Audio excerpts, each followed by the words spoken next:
Good evening, everyone.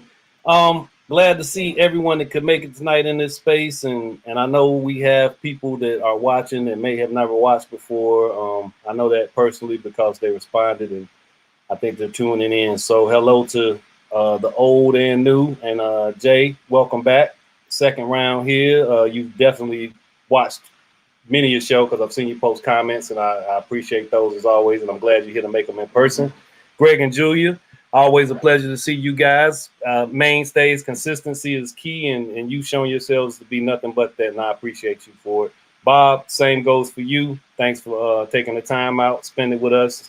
Have a what I think is going to be a pretty good conversation. A lot of time we spend here is we talk about various things that rattle around in my mind, and one of the most predominant is what it is to be Black in America, and primarily a Black American. So tonight's topic is the double standard of Blackness, and I mean it in terms of Black Americanness, because there's something different about being a Black American when it's compared and contrasted with any other group of people that are considered minorities. There's something that is less valued in that space. I have a couple of clips I'm going to show to frame out the conversation, and that's what I want it to be primarily. Any questions will be just organic. I kind of wanted to make this a conversation and not so much a Felton asking these type questions, which I'll probably do anyway, but they'll be fresh in my mind. It won't be something I had the forethought with this time. It'll be based on what we're framing here in this moment. So I'll start off by telling this story about a hip hop star that's currently dealing with the double standard of Blackness. Everybody that knows me pretty much knows that I gave up on hip hop in like 95, 96, somewhere in there. Just kind of got to me just how I feel like it devolved, and it continues to devolve. It's one of the few music genres to do so, in my opinion. And there's still some really good artists out there, but it seems that the mainstream, the powers that be, whatever, are pushing the things that just are not very good, in my opinion. That's my opinion. No offense to anyone. However, the double standard of Blackness applies and is highly visible in most recent moments with an artist called The Baby. He said some things at a concert that were deemed too derogatory for him to be allowed to perform at other shows. He mentioned some comments about homosexuals, LGBTQ community. He mentioned something along the lines of saying, you don't want to do certain things because AIDS, you'll catch AIDS and it'll kill you in 2 weeks. Just some random conversation thoughts or whatever he was having on the stage.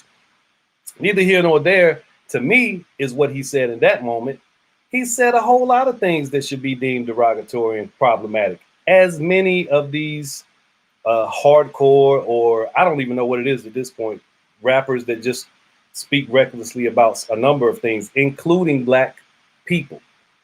So my whole issue, or one of the issues I would have if I was someone that was in that space of really being ardently a fan of hip hop, is that this guy is known for, some lyrics that are racy and questionable, and he does what he does. He talks some words that might rub some people the wrong way, might be offensive.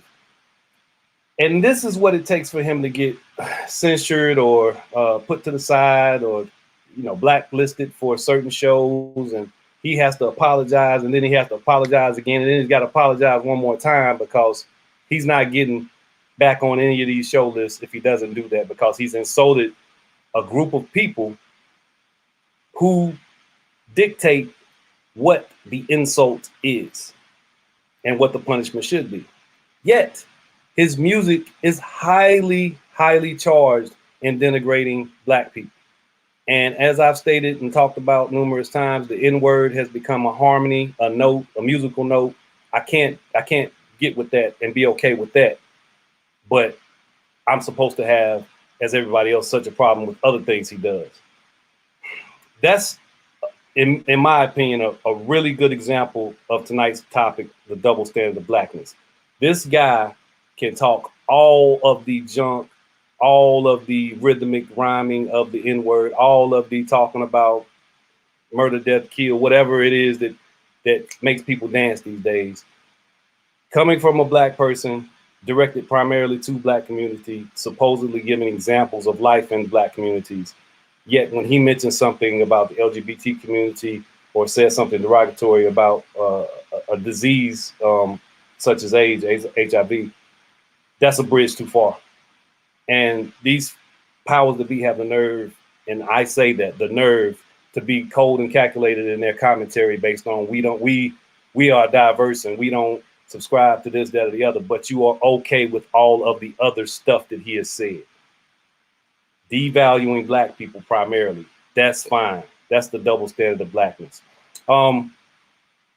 That's all I have on that part of it. That's critical in my observation of what the double standard of Blackness is. The rest of these clips I'm going to show definitely frame that out further. I hope you guys are patient enough to bear with me to get through them. If there's somebody that wants to say anything about what I just said, that's fine. But other than that, I'll go into the clips and we'll rock and have a good conversation right after those. All hearts and minds. All right. So let me share my screen and bear with me. I'll frame them out as we go, and it'll all make sense on the other side. I promise. I promise. If it doesn't, I failed. All right. Share screen.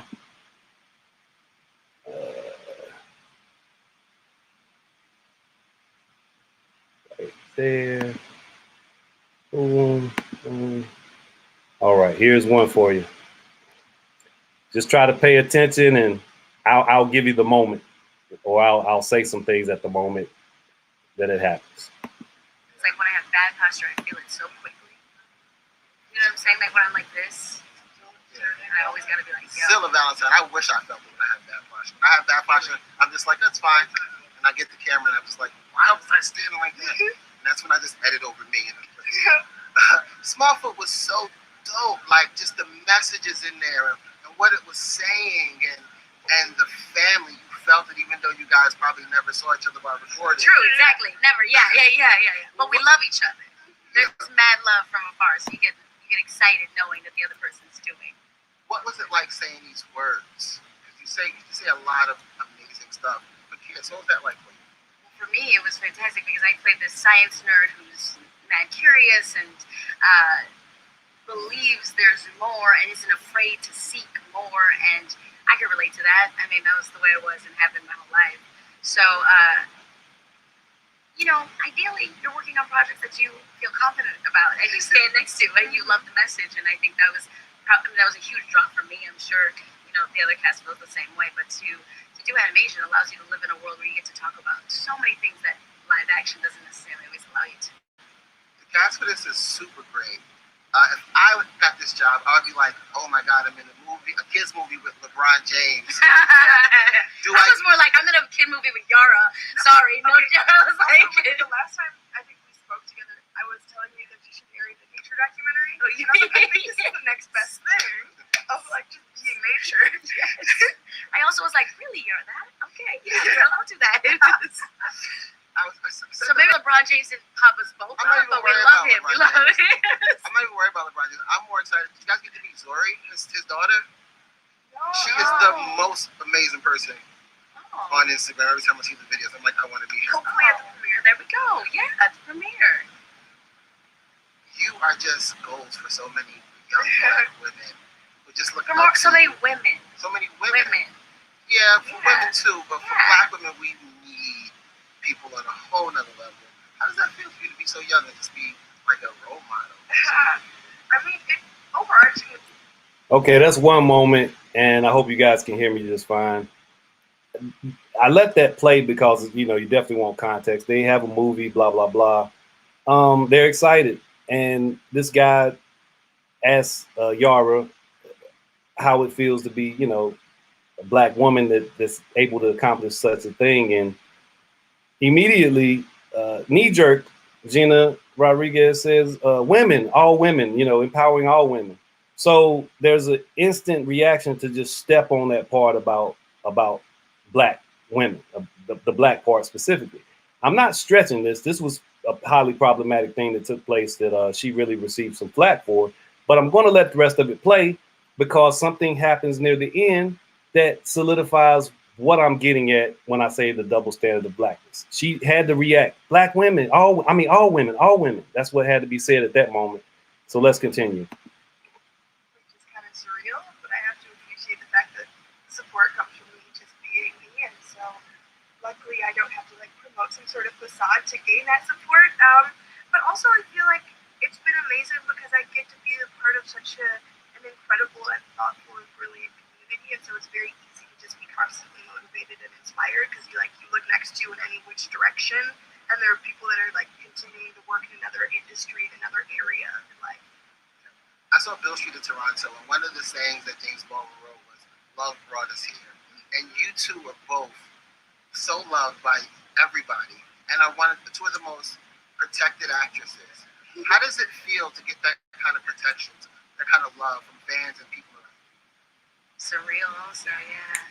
I mean, you definitely get into, I know for myself, I got into the arts so that I can hopefully create a path to have a reflection for our community, for Latinos, because I like Yara, feel that very heavily, and then when I was younger, I didn't see ourselves reflected very often, so to now be living in that is a blessing that is indescribable. I love this. I didn't see black characters in cartoons like this growing up, so it was easy to see.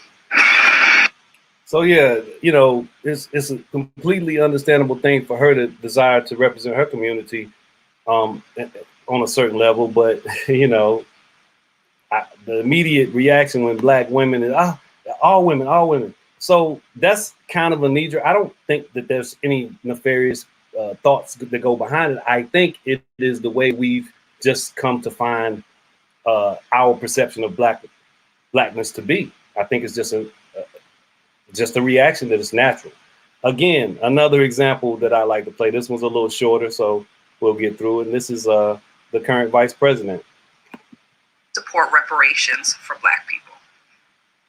Well, listen, again, we had over 200 years of slavery. We had Jim Crow for almost a century. We had legalized discrimination and segregation, and now we have segregation and discrimination that is not legal but still exists and is a barrier to progress. We have disparities around housing. We have disparities around education. We have disparities around income. And we have to recognize that everybody did not start out on an equal footing in this country.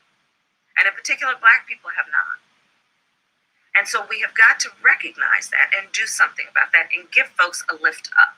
That's why, for example, I'm proposing the LIFT Act. Give people who are making $100,000 or less as a family a tax credit, which will benefit and uplift 60% of black families who are in poverty. So by default, it affects black families, but there's not a particular policy for African Americans that you can explore. But no, if you look at the reality of who will benefit from certain policies, when you take into account that they're not starting at the same place and they're not starting on equal footing, it will directly benefit black children, black families, black homeowners, because the disparities are so significant.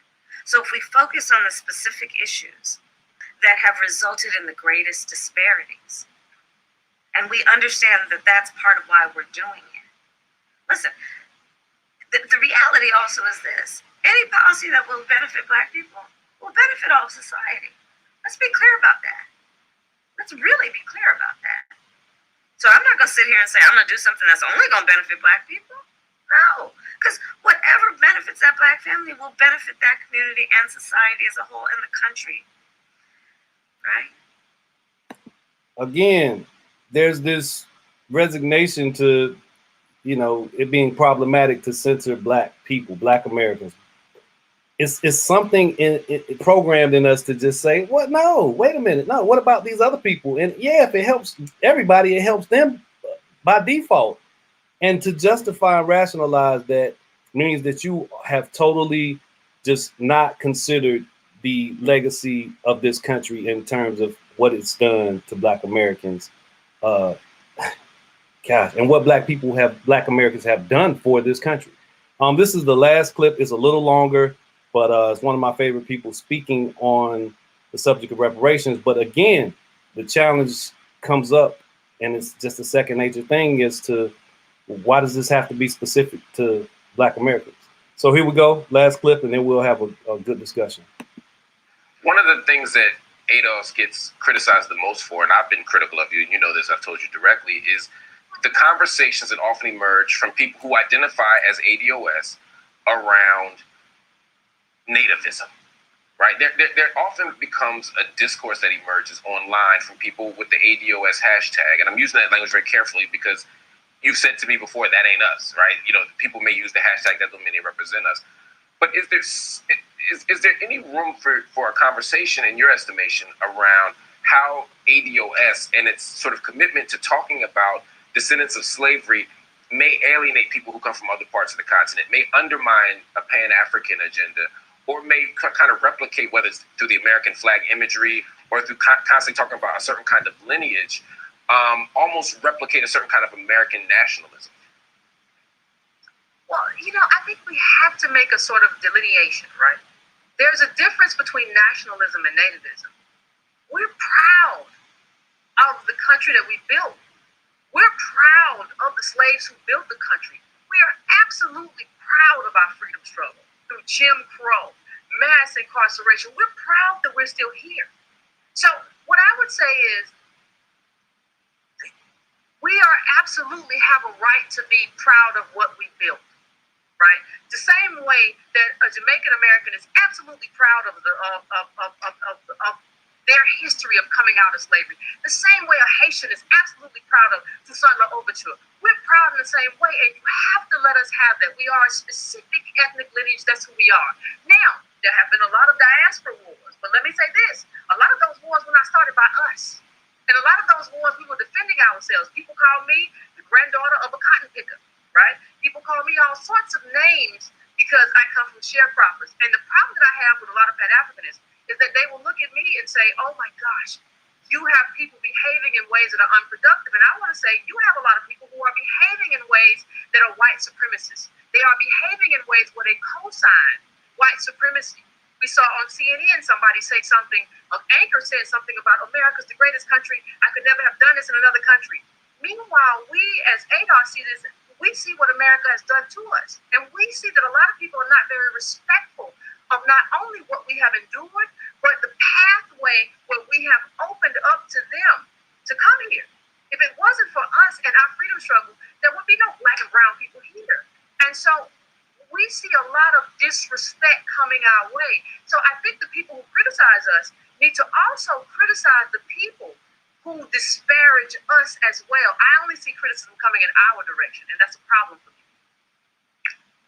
I think that's fair. So let's stipulate for a minute that there's a lot of outside criticism coming towards you that's unfair. And what do you say, though, about the criticisms that are being levied towards ADOS for these ideas around sort of being anti-immigrant, sort of not just sort of having critique of Pan-Africanism, but almost deriding it? I mean, again, maybe all of this isn't part of the fundamental ideology, but it certainly plays out in the kind of primary space where ADOS conversations are happening, which is online, as much of our conversations are for everybody.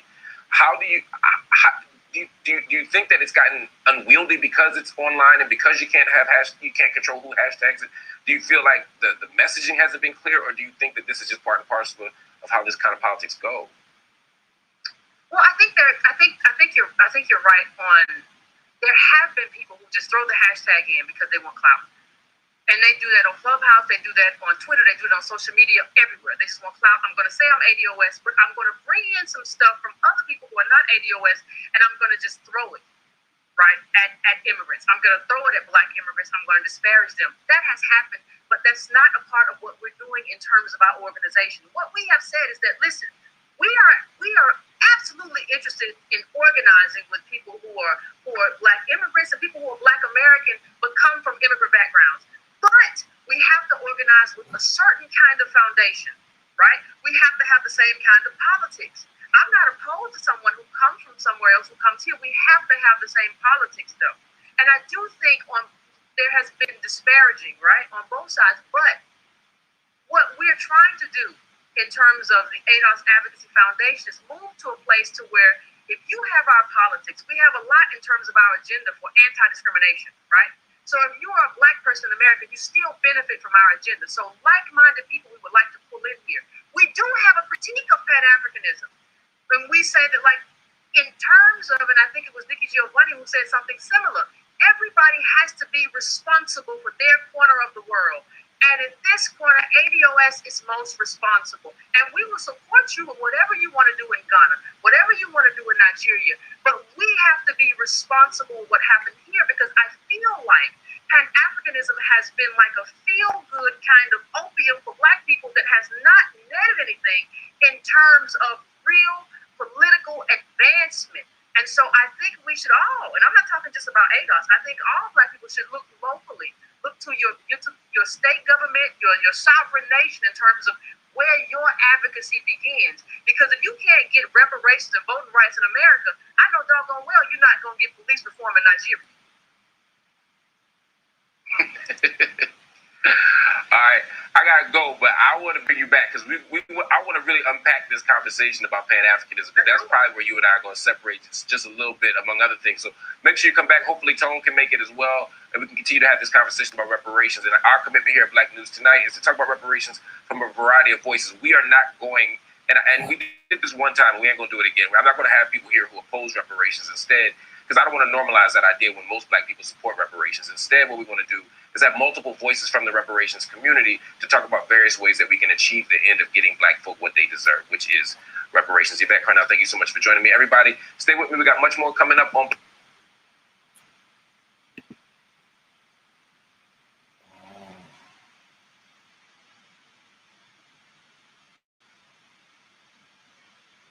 All right, I hope you guys bared with that well. Am I not too choppy? Hopefully I didn't lose anyone. Anyway, I think I'm good. Definitely hate to take up that much time with those clips, but I think that goes a long way towards framing what I'm trying to get across. And I wanted to make it clear it's not hard to find examples of that double standard. I could have shown you clips the rest of the show and tomorrow too. There's this idea that centers around American Blackness that instantly, seemingly, we're programmed to just hem and haw about, or just kind of, I'm not, what are we talking about? Well, what about this other group? And all of those other things. I thought the baby situation was a great example of what is taking place when the double standard is just in your face. And I mean, all just touching your face, how dang on just double standardish that situation is. So anyway, before I continue down my nonstop ability to talk, which is sometimes to my detriment path, I just want to come around to each one of you, hear your thoughts on the clips, see if maybe I'm seeing something wrong. Maybe my lenses are filthy and need to be cleaned off. Maybe I am totally blind on this one. Let's talk about it. So I'll start with you, Greg and Julia. Thoughts on the clips, thoughts on what I shared, thoughts on the topic tonight.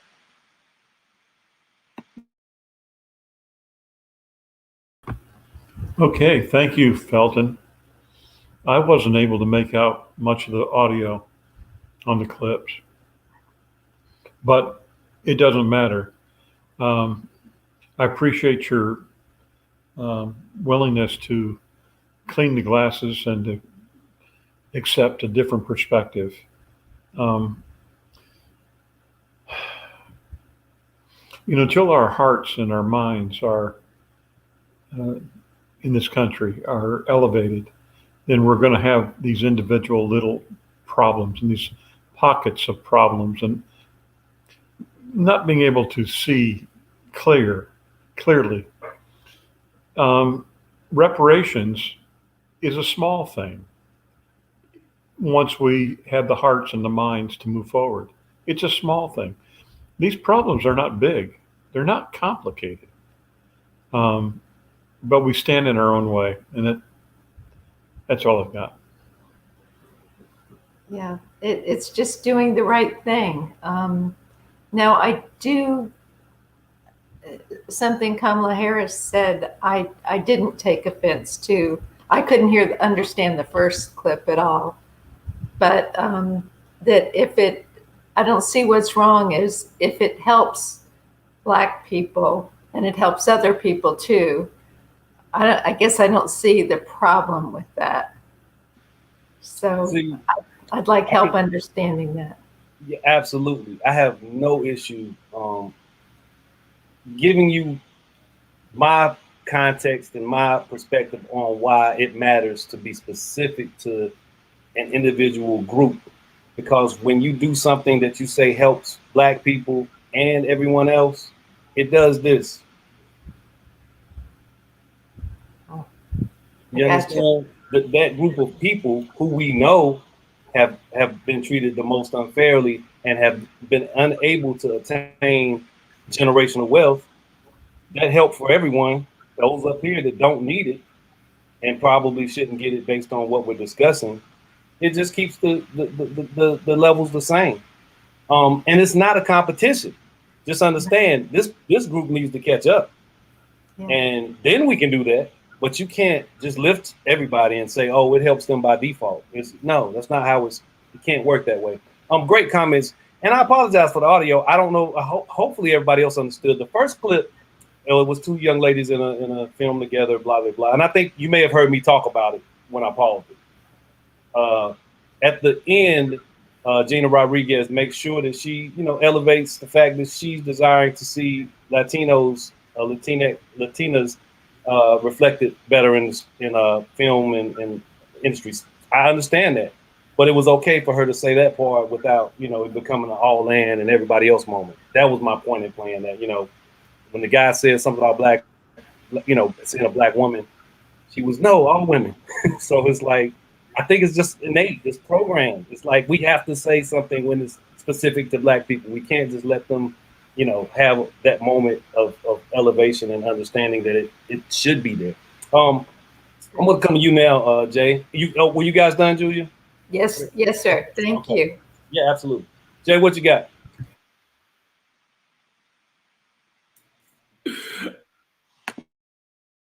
I think I should have said came back next week.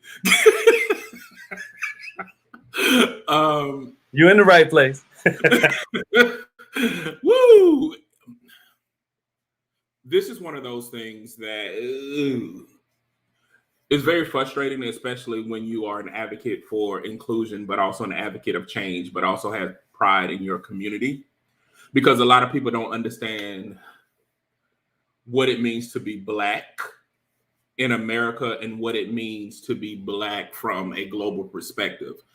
And when we start talking about being a Black American is a race or a classification that was given to a group of people who can't trace their ethnicity. So these individuals embraced a race and made it a culture and made it an ethnicity. Descendants of immigrants know where they came from directly. They have a lineage and they didn't deal with some of the things that Black Americans deal with. So when we start talking about these things, yes, there are global experiences that all Blacks feel, but there are certain things that Black Americans went through that other people didn't really go through. And one of the biggest problems that we deal with right now is life and quality of life. Black Americans are still fighting to be accepted as human. Other ethnicity groups are fighting for quality of life, and we're trying to compare two different things. And unfortunately, when one Black make it, they become the token and the spokesperson for everything. That's the double standard, because it's like, you done made it. Now you got to represent everybody and make sure that you don't say anything wrong, because you're going to set back, guess what, the next Black if you say anything wrong.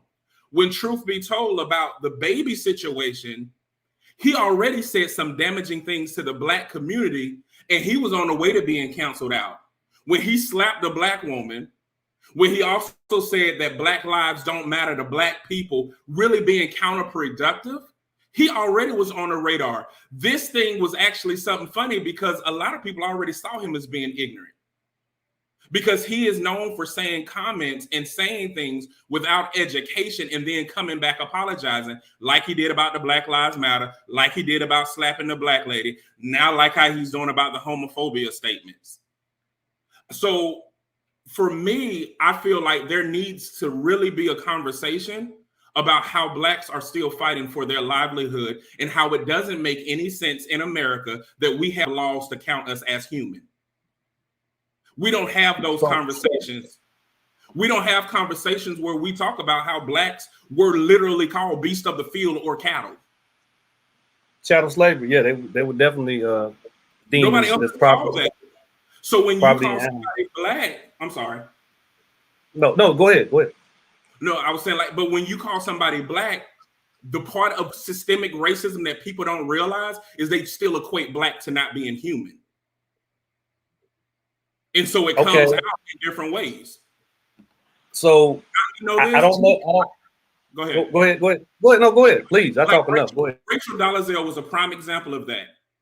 More people were mad at her for faking Black, and the comments were, why would she fake Black? It's okay for Black people to fake white, but I'll be a white woman to fake Black. The whole world went crazy, because why would a white woman want to fake Black? Why would you want that on your life? But we can understand why would you want it? Black people want to fake white? I'm just saying. No, I can answer that. Because Black is beautiful. I'm sorry. Go ahead. Black is beautiful. Because Black is beautiful. I definitely agree. That's not hard. That's one of the reasons, Greg. The other one is, you can actually prosper in some ways professionally. And one of the things she was able to attain was some leadership position in the NAACP. Hey, man, the other thing is, if it got too hot for her, she could always go back home. That's just the facts. Couple things you said that definitely resonated, and I don't disagree with at all. And some things kind of questionable. For one, Black doesn't have a negative connotation to me. There are a couple of other words that have been used to define us as Black people in this country that do. But Black American is one I embrace, primarily because we are that thing that is American, more so than a lot of the groups that you alluded to in terms of immigrants and such. We are American. I don't mind wearing Black on that because I'm proud of that fact. But I understand what you're saying in terms of the global position of Blackness. I'm in America. Spent most of my life here. I've been overseas. However, I'm a Black person in America who embraces the fact that he is an American. That's important and critical to our thinking, because we continue to other ourselves. We continue to try to find some mystical, magical place on a continent that happens to be filled with people with melanin who don't necessarily know, get along, or care for each other in the way that we try to prescribe this Pan-Africanist to mean, Pan-Africanist notion to mean. Africa's a continent filled with countries, with people who happen to be melanated. That's all. Black America is Black America. I embrace that wholeheartedly. Hey, man, I can be a proud Black American. Doesn't mean I don't look at my country as it is, not as some people try to make it be in Fantasyland. Our country has some warts and ugly scars, and I like to talk about them. That's why we're in this space, and I appreciate your comments there, Jay. The thing about that I wanted to make one last comment that made this situation with the baby so much different. He got canceled immediately in terms of his ability to make money at these shows. None of those other things that he did or said took him off of, man, he's been knocked off of 3 or 4 different concert lists over the last week or so. The Governor's Ball, some other thing, Lollapalooza, something else. Like he got instantly, as problematic as he been, nothing he said before got him to where he was getting kicked off of stuff that I'm aware of. Go ahead, Jay. No, Stan, I agree with you. The point I'm making is the cancellation still happened. No matter how much pride we got, Blacks are still perceived as being indispensable in America. We are still seen as less than human in America. And when we do something, that the dangling carrot is you can still be replaced by, guess what? Another Black to Bojangle and dance. So Amen. that's my whole point. It's like, yes, we can talk about one another, but not really being perceived. Because what I got from Gina Rodriguez was like, oh, all women, because you don't want to put a label just Black women because that's subpar. But at the end, she embraced her Latino culture. Why? Because they are considered human. That's why people don't understand why the Asian Act went so fast, because Asians were never not considered human in America. We're the only group that were considered not human. Yeah. That's all. So that's all. No, you are preaching to the choir on that. And I don't know, you've listened to some of this other stuff in the past. I don't know if you heard me say this before, but the Black Americans' backs have carried this country further than it ever knew it was going to ever go to what it said it was about. And what happened is a lot of other groups used our backs to step, run, and keep going. And they don't look back and say, damn, we got this Asian hate bill passed pretty fast. Why won't we go ahead and make sure we get this anti-lynching bill that really makes no sense at this point, because hopefully nobody's still getting lynched like they were in the 19 teens and 1920s. 1919, the bloodiest summer in America. So that part is symbolic, which I have big problems with. But at the minimum, somebody turn around and look behind you and say, wait a minute, we wouldn't be here without that sacrifices of that group of people. 13th, 14th, 15th Amendment are all about Black Americans. And every other group has just ran and jumped and hurdled over us and looked back and say, what's wrong with them? Which is alluding to your point, Jay. What's wrong with them? Oh, he's went too far. We'll have a baby Doug next week to take his place. You know, we'll figure somebody else out to take his place. Bob, I'm coming to you last but not least. Thoughts on everything we've said thus far. Appreciate your presence here, Jay. As usual, there's a whole lot in this, and it would have been kind of easier if we'd had one clip and then some conversation, another clip, then conversation, another clip, then conversation, because there's so much stacked up in that. Let me just kind of walk through my reactions. And we've talked about a lot of this stuff in this space before, and I think that things that we've talked about really kind of feather in to this topic. Of course it does. The first clip was hard to hear, but my read on that is, here we've got these two young women that are good people, excited, wanting to build their careers, who are being coached in the background as to how to really build the affection of the audience in favor of them, how to come off as these particular kind of model, wonderful people that everybody can be behind, et cetera, et cetera, et cetera, et cetera, et cetera, which is nothing wrong with that. But I think that it includes, you want to be successful. We want you to be successful. You can be successful. Here's how you got to act. Here's what you got to say. Here's what you got to make sure you don't step on. And as they are building their success, as they are building their platform, as they are building their brands, they need to say things and come across in particular ways as inclusive, and make sure that they're not too terribly cause-driven in a way that might turn somebody off. So enough said on that. On the Kamala Harris thing, I may have misunderstood a bit, but I don't think I did. And I'm frustrated by what I consider to be her responsive dance. And what I mean by that is, if I heard correctly, the idea is to give this credit to everybody making under $100,000 a year. And that's reparations because so many Black people fall into that category. And if we create that category, that will be helpful to so many Black people. And that's a good thing, right? Well, but then to the point of she shifted herself. She went to the other story about if you elevate Black people, you elevate everybody. Well, yes, you do, but you're not talking about elevating Black people. You're talking about elevating everybody out of the gate that's under $100,000 a year, and you happen to sweep up a number of Black people into that bucket.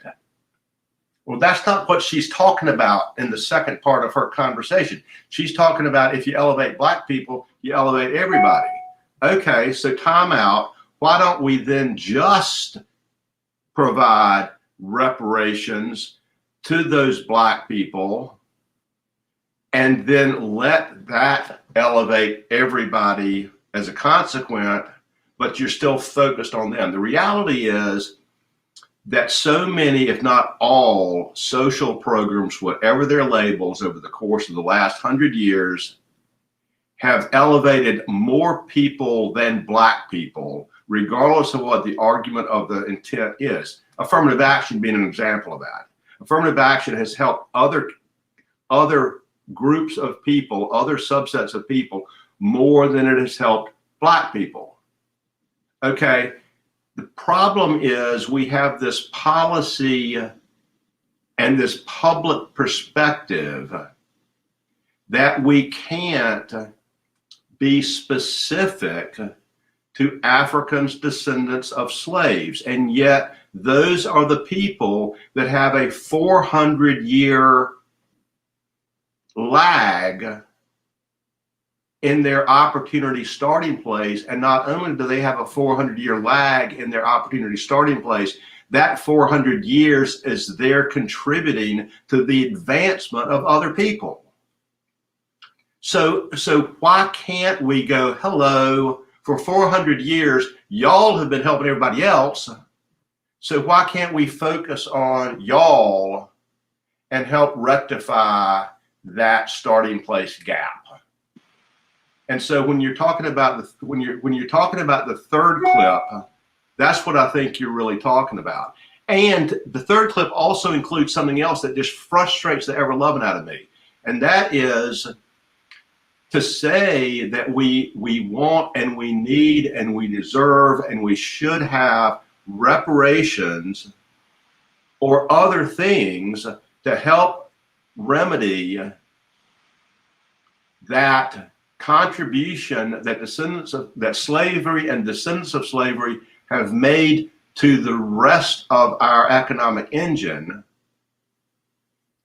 Doesn't mean we don't like somebody else. It doesn't mean we're opposed to anybody else. It doesn't mean that at all. It doesn't. It doesn't mean any of that. It doesn't mean we don't like gay people, we don't like Haitian people, we don't like Jamaicans. It doesn't mean we don't like immigrants. We believe in civil justice and equity for all, but we still have this one population that's been put in the background for centuries that we need to be attentive to specifically. Amen. And so there's all this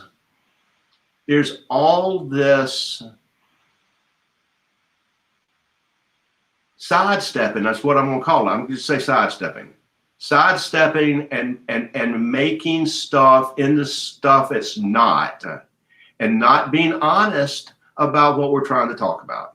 And that's what frustrates me. Hey, so much that you said was so spot on, Bob. I appreciate the take.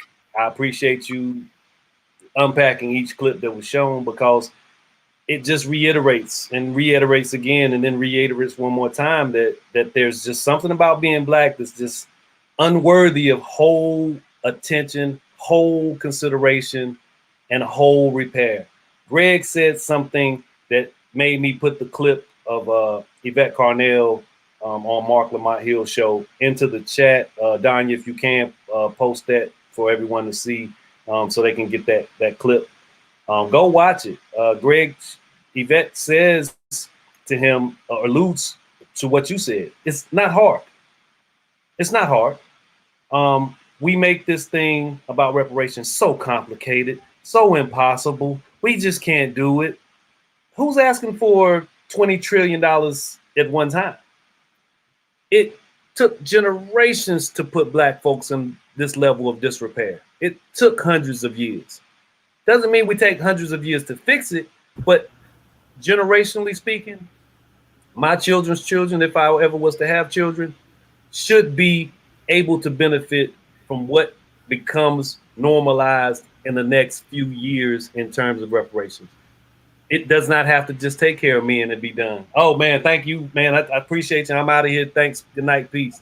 No, take care of the generations to come. Make this thing happen for the future, and it'll make the present so much better for everyone. And that's how you fix everyone. Fix black people first. I say that relentlessly. Fix black Americans first, and you fix everyone else.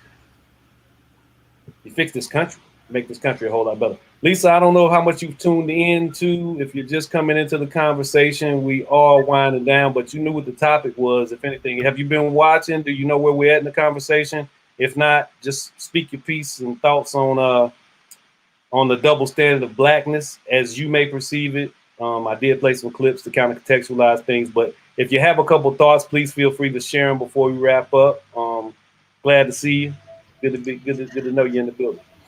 Sorry, I keep having all these technical issues. I don't know if you saw me in here a couple of times and technical problems. But no, I missed most of the context. I heard most of what Bob had to say, but in and out. So I just had to keep trying. So thanks.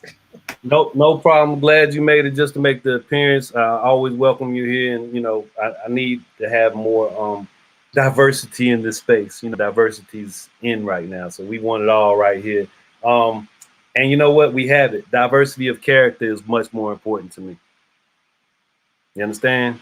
Being a diverse character is being diverse in your character is very important to me. It means you considered a lot of things and you ain't got your mind made up already. You're diverse in the character and your makeup. So don't matter if you're black, white, blue, green, yellow, red, whatever. If you're not diverse in character, you're pretty much going along with the same old same. So I appreciate you guys for being in this space. I'm going to come back around, just wrap things up, give your final thoughts. I was going to say my question would be, what do we do? What do we do to fix this? How can we go about doing it? How can you go about it as an individual? And how can you go about it as a group?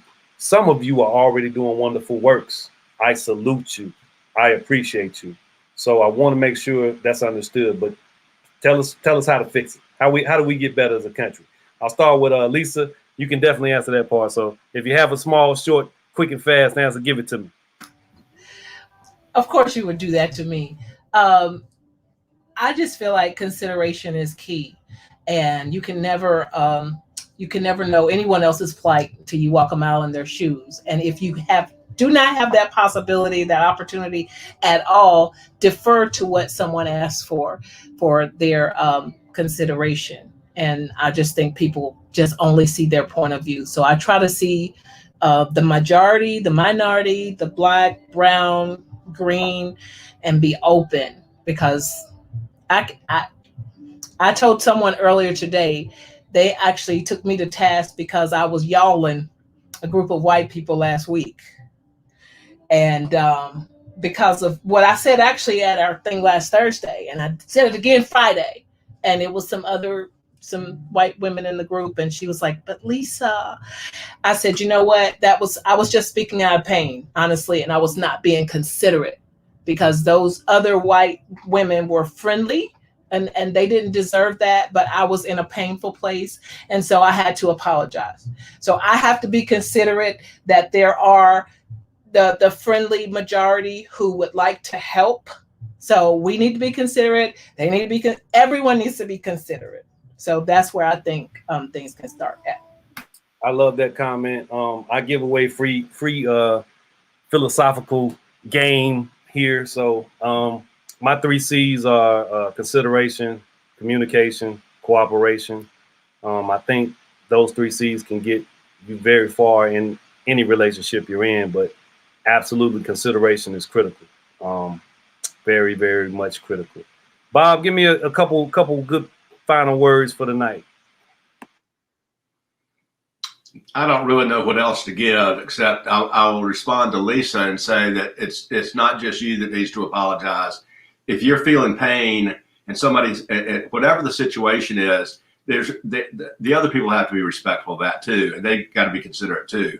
And that tends to be such a, I think, one-way street, and that's something that has to change. It just has to change. If I step on your toe and I don't mean to, I say, I'm sorry. I don't say, well, get over it. I didn't mean to. I just say, I'm sorry. And so it's a two-way street. Good stuff. Greg and Julia, what are you guys' thoughts about this evening? I so appreciate you too, and I look forward to what's to come. But what you got for us right now? Good. I love what you said about communication, cooperation, and consideration. And Felton, I'm going to say it again, but Isabel Wilkerson talks about radical empathy. Do you know her, Lisa? Do you know?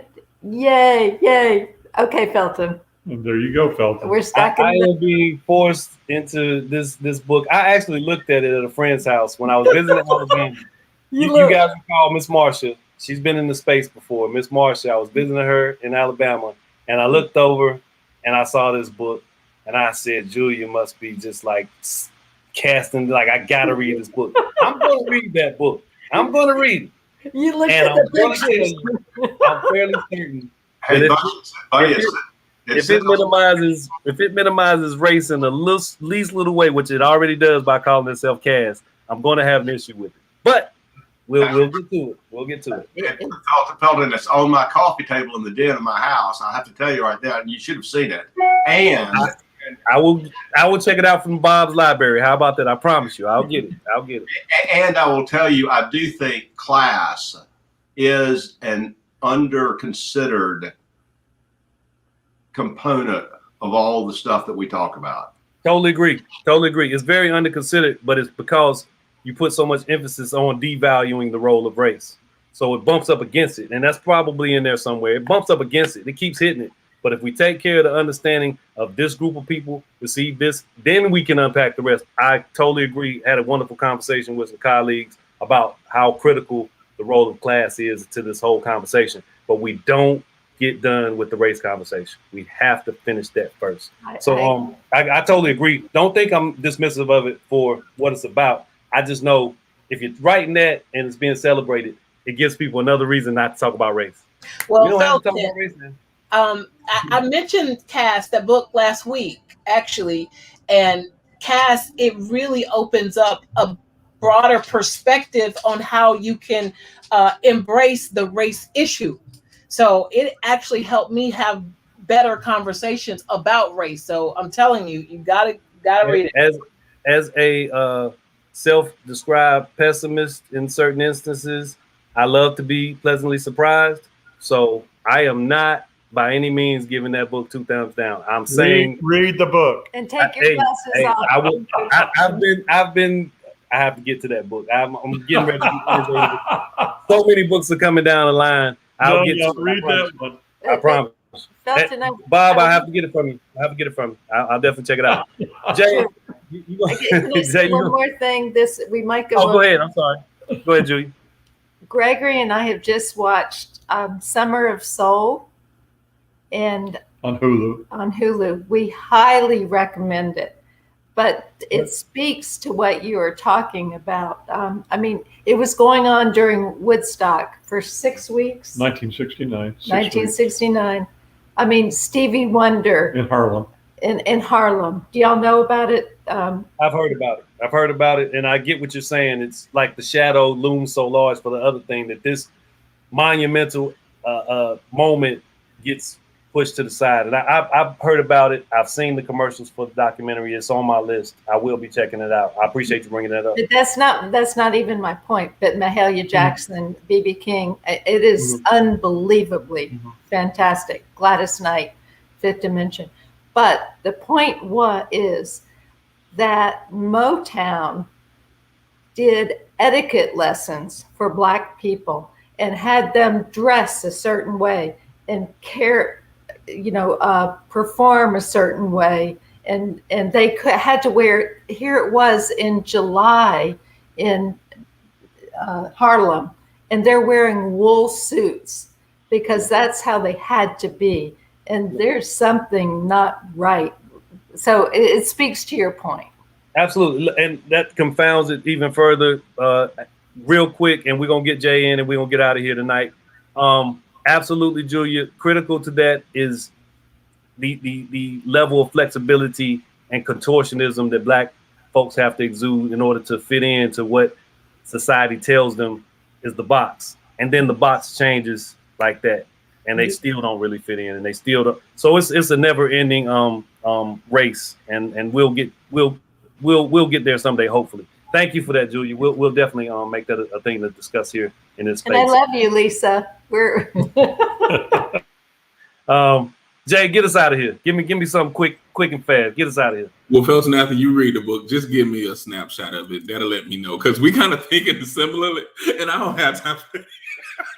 I was like, yeah, you read it first and let me know. I thought I was alone in this space. I feel so much love right now. So I all I needed was one, man. All I needed was one. It's 4 against 2, but we will accept the challenge. I want to check it out, and I'll give you my synopsis, Jay. How about that, man? I thought this was an open-minded show. It is. Appreciate it. We are very open-minded, but we understand when minds can be pried open. And if I read this book, if I spend the time with that book, and it does what I think it's going to do, I'm going to be like, see, I told you. Anyway, love y'all. Enjoyed y'all. Wonderful, wonderful show. Thank you, Jay. Please keep making this a habit. Bob, as always, I appreciate you guys. Appreciate you, Greg and Julia. Lisa, thank you for showing up. It's like you were here the whole time. Y'all have a wonderful evening. Don't hurt nobody. Have fun. Be safe. Happy birthday, Bob. Sorry. Happy birthday, Bob. Yeah. Happy birthday, Bob. And Felton, way to go for under 80. Thank you. Hey, I made some putts. I can't tell you. Go pro. Yeah, Go yeah. pro. Congratulations for your name in the bid. And lastly, let me say this, and we are getting out of here. I will be running for city council in Greensboro. That's been announced on Facebook. Anybody listening, anybody that hears this, your support is welcome and appreciated. It's about the community, not me. I appreciate you guys. Have a wonderful evening. Everybody take care.